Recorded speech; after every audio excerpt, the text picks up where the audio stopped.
Hey, Rebels. My name is Matthew Barton, and I'm the host of the Rebellion Brewing Podcast.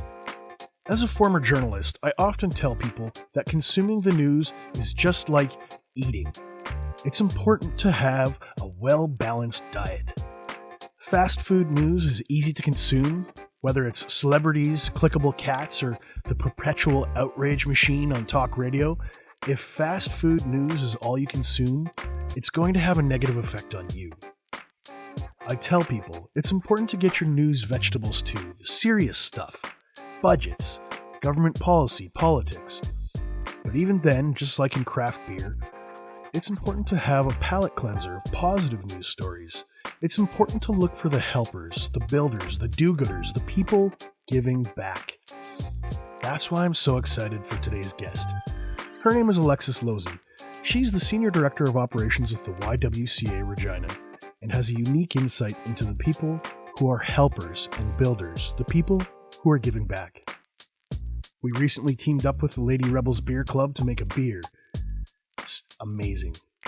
And 100% of the proceeds from the sales are going directly to the YWCA. So let's get into it.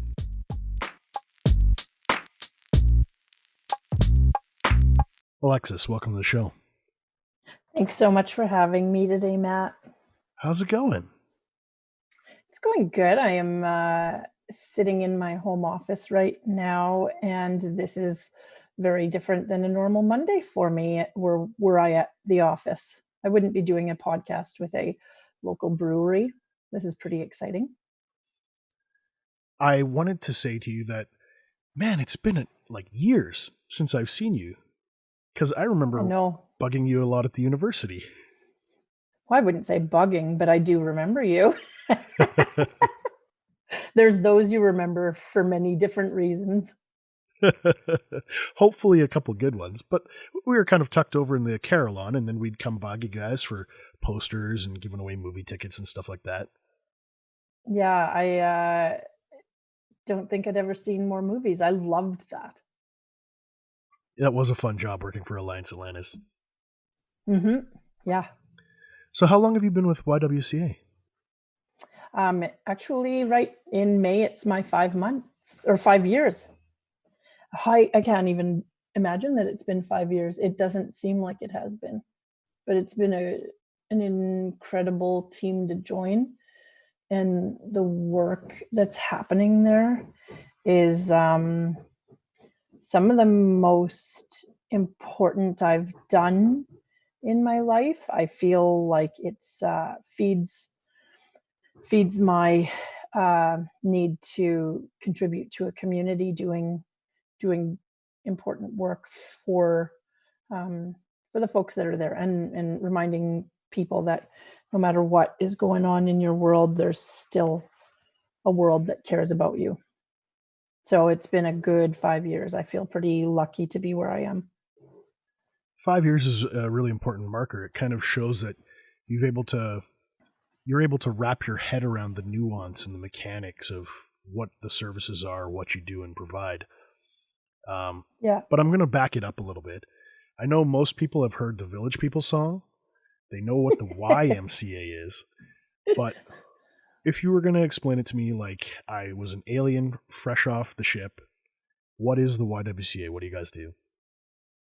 The YWCA exists around the world, and it is an agency, and specifically in Regina, our mission is to support women and families, empower youth, empower children. We want the folks that we serve to realize their full potential. We provide support services for anyone in need of safety and security and support. Does that mean things like housing or counseling, addictions? I don't understand all that means. Specifically, we would be doing what we can to ensure that women and families have access to safe and secure and stable housing. We would provide outreach services that would connect people to supports through social services, through maybe helping people get connected with the food bank to be able to get there to pick up a food order. We have childcare. We have access to programming for youth, some really, really important programs for youth. One, for example, is a program called Children Exposed to Violence, and it's a program where it happens weekly and involves both children and adults. And it, in separate kind of programming, will provide support and connections for families going through some difficult things. On a daily basis, we might connect people with access to clothing, to some quick access to food. They haven't had a meal or some coffee. Outreach looks a lot different depending on how someone comes in and is asking for help. You have a lot of different projects. What are a couple of the really important ones right now? I mean, COVID's happening. We're locked in our houses, right? Mm-hmm.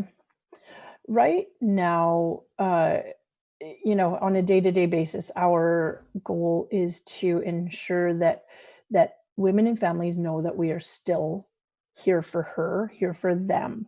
And so we are still open to help people who need those essential services. While we're not open to the public right now, our shelters and our housing and support are still available. We have staff 24 hours a day, 7 days a week, and that's our biggest focus right now, is to make sure that folks who need that support and that help know that they can still access us. A few of the other things that we've had to do is expand our service so that we would be following some of the recommended distancing and isolation for this challenging time. So that's our immediate thing, is just making sure that the folks we serve in our community know we're here and that we can still help. On a larger scale, we are, as many people in Regina know, we are running an annual campaign called Say Yes. And our idea is that when you say yes, good things happen. And a great example of that is the partnership with Rebellion. Every time we ask, it seems like Rebellion says yes. Recently, during COVID, I've had to call on Rebellion and the team to help us in some ways that look a lot different than typical. We have received some wonderful support from Rebellion, and it seems every time we call, they say yes. And so we've asked others to say yes as well right now, in terms of considering making a contribution to YW that's going to allow us to continue a high level of service to people who are at risk.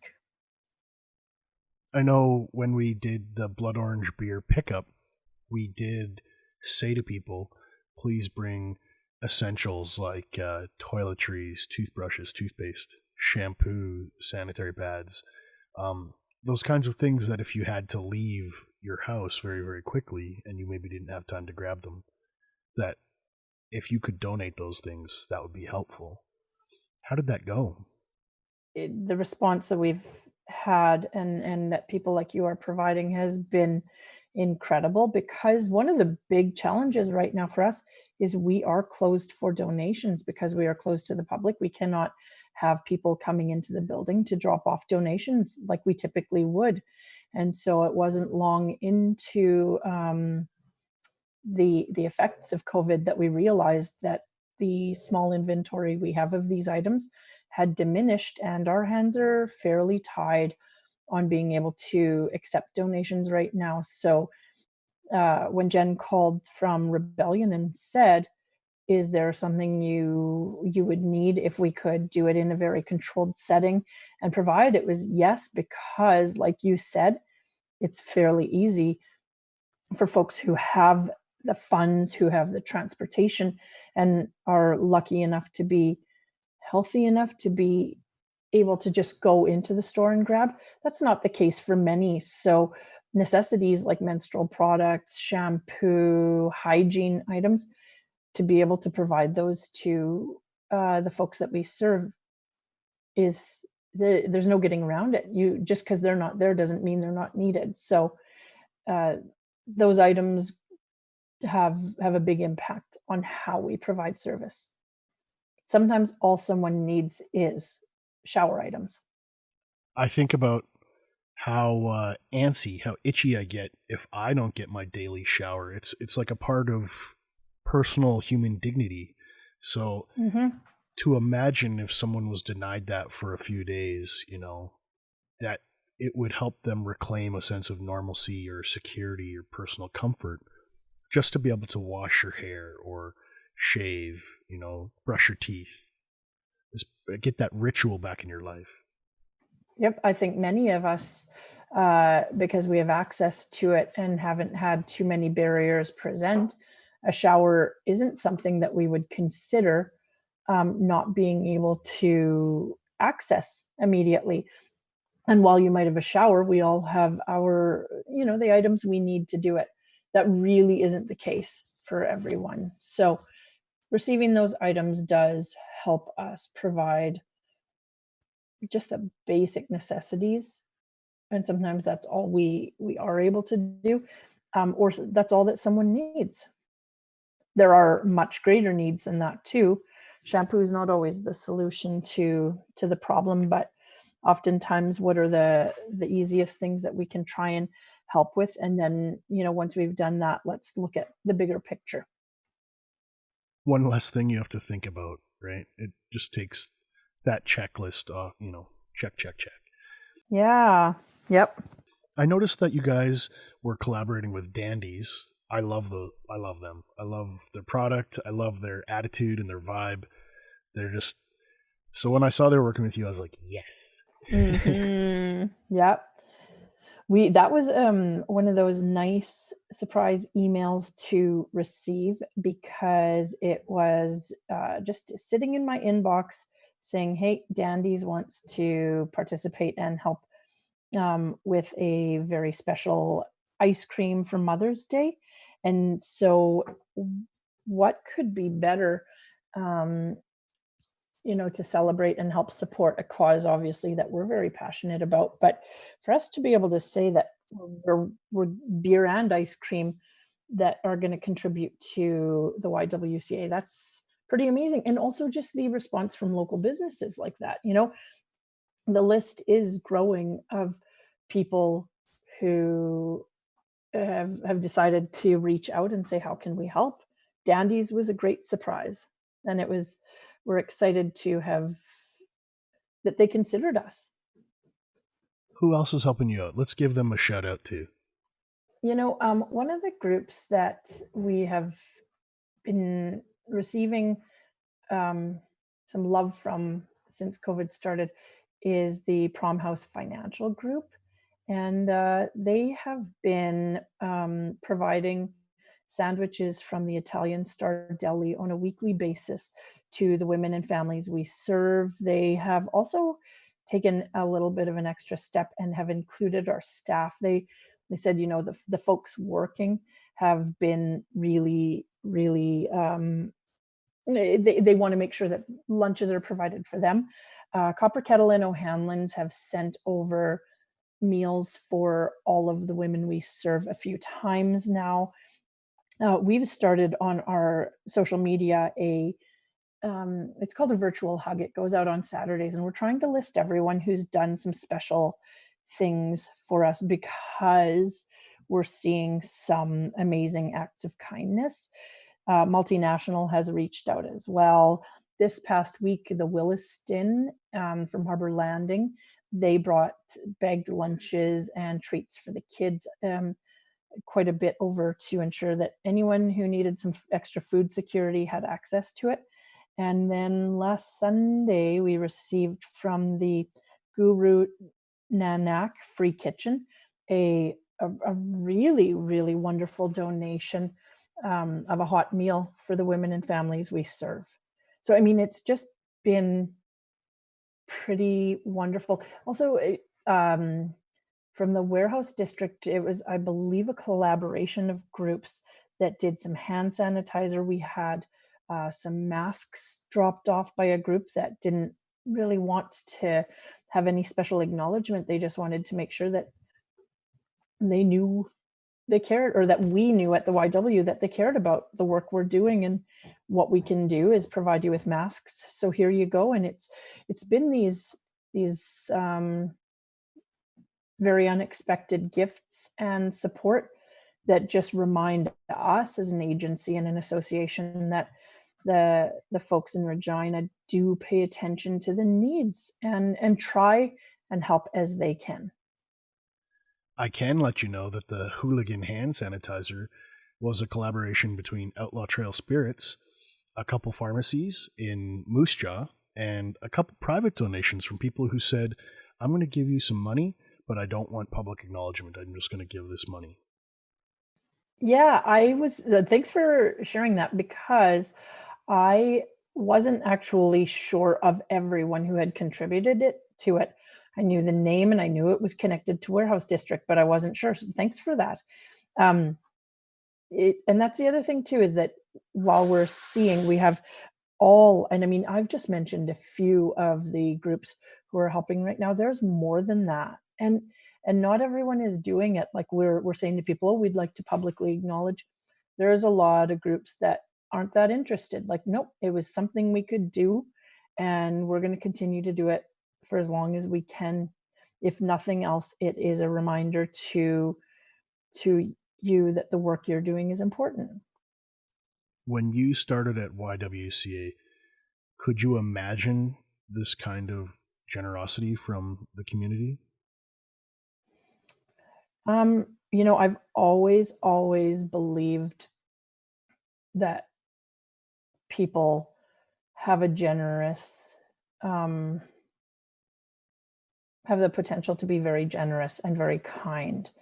I've always seen and been around, and worked in areas where I've watched people be recipients of that generosity and kindness. One of the things that has surprised me about people's generosity is the creativity that you see. We've had people say we're unable to financially contribute, but here's what we can do. We have 100 people who are going to sew masks. We have 100 people who have enough yarn to knit blankets to help people feel comfortable and warm at night, and think that someone made this thinking of them.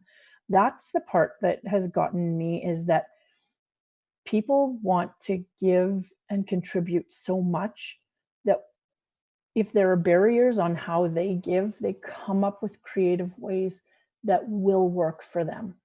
And so I never ever would have thought. We had an air conditioning, like a heating and air conditioning company, just say to us, what could we do to help right now? And they were able to do some pretty incredible work for us that I would have never thought, during a COVID situation, what are the needs that we're going to see come out? And it was an amazing surprise. And the project that they worked on for us means that we were able to put some focus on some other, big needed areas. But this is our expertise. Again, it's not going to be, here's some cash in hand, but it's going to say, we're professionals in this, let us help out. And they did.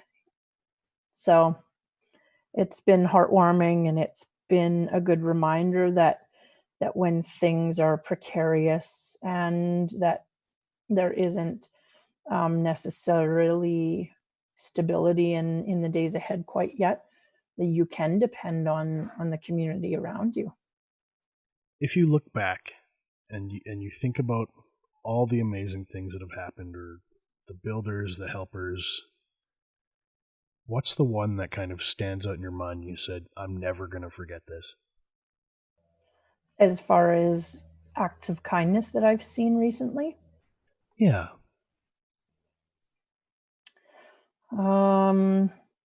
I mean, it's not just because I'm speaking with you and your affiliation with Rebellion, but I am going to say right now, I'm speaking for myself as a staff member at the YW. But I've known Vanessa and yourself since many days ago, and I always thought kind and nice people. And in the last few years, I've always thought it was very, very cool. I'm not going to get fancy. I just thought it was so cool that there's a group of women who are brewing beer under the direction of a woman, Vanessa, who I met many years ago, and I've just watched grow into this wonderful contributor to our city. And I thought that was great. And then what happened this year with the contribution changing to meet the need, and how this rolled out, like a portion of the donations or a portion of the funds to here are the funds. That one blew me away. It was unexpected, and it's also from someone that I've just watched go from, where I originally met her to someone who's respected and doing these amazing things. It's so much more than just that she's brewing beer and creating this. She's creating community in the work she's doing, and therefore Rebellion is doing the same.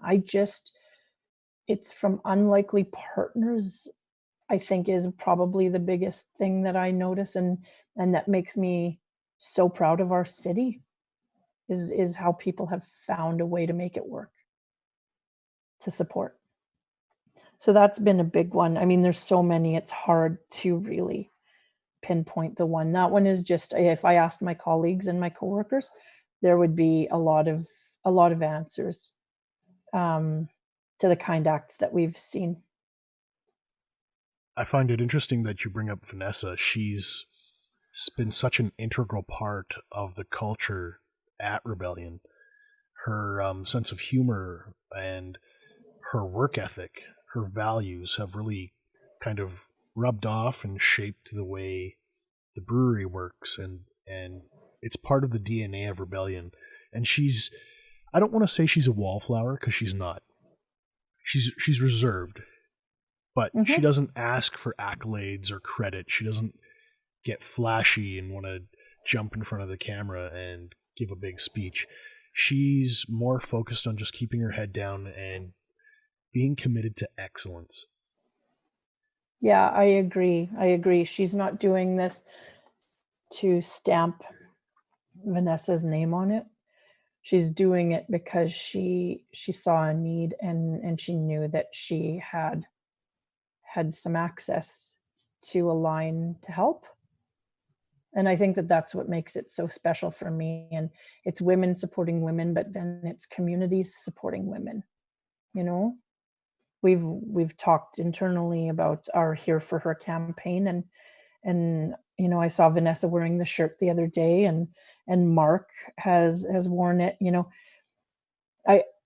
It makes us at the YW, and it makes the women that we serve, one of the greatest things that I ever heard in the 5 years that since I've been at the YW is there was a very kind act that had been done, and it was one of the women that would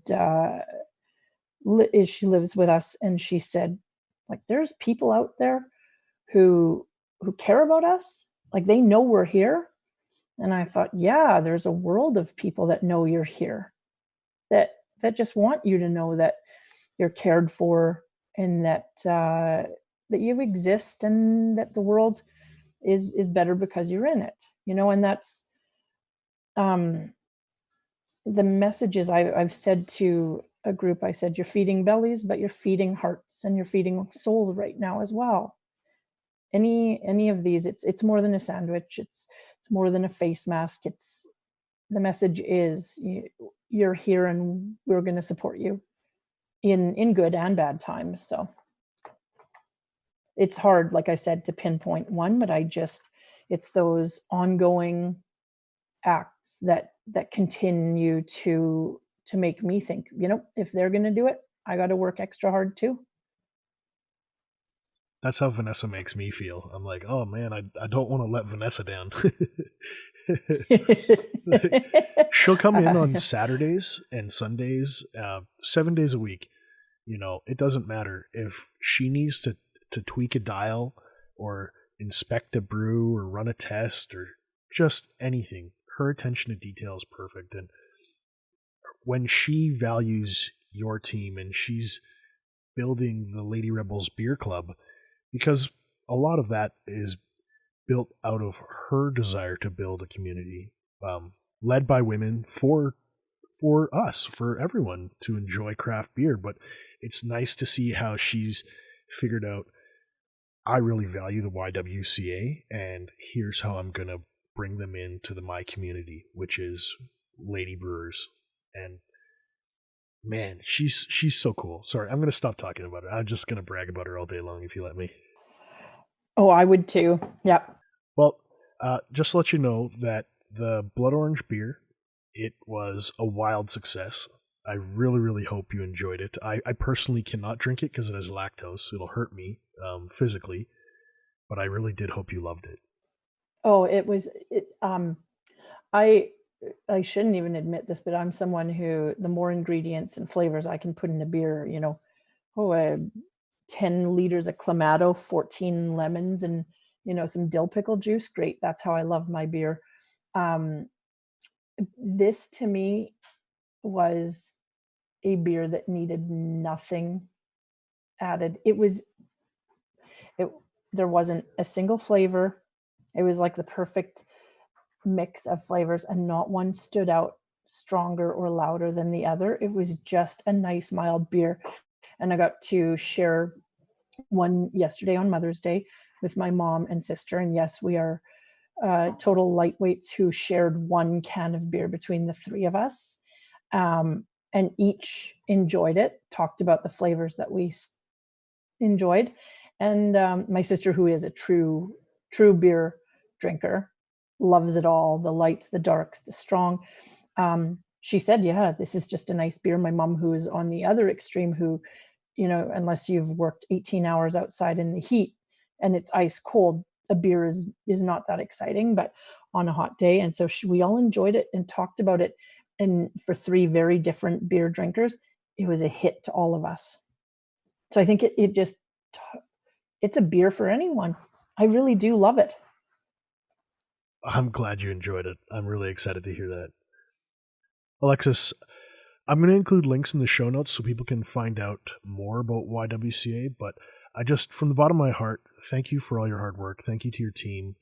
I just hope you guys have all the success in the world with your new programs and new initiatives.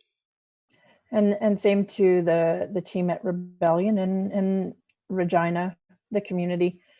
Keep supporting causes that mean something to you, because while you might not get the opportunity to speak like this, conversations are happening about the impact that support has. So from all of us, it's been a great feeling to know that there's groups like you who think, how are we going to help? And here's how. So thanks to everyone at Rebellion and to the Lady Rebels. To the Lady Rebels.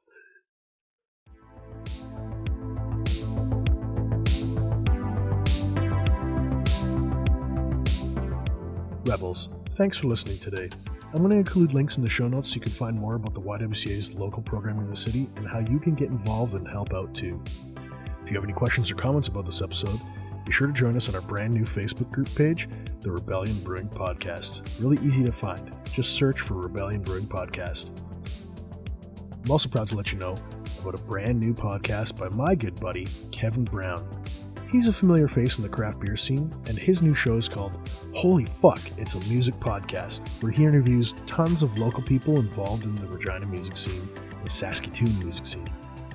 He also interviews Mark Heisey, the president and CEO of Rebellion Brewing.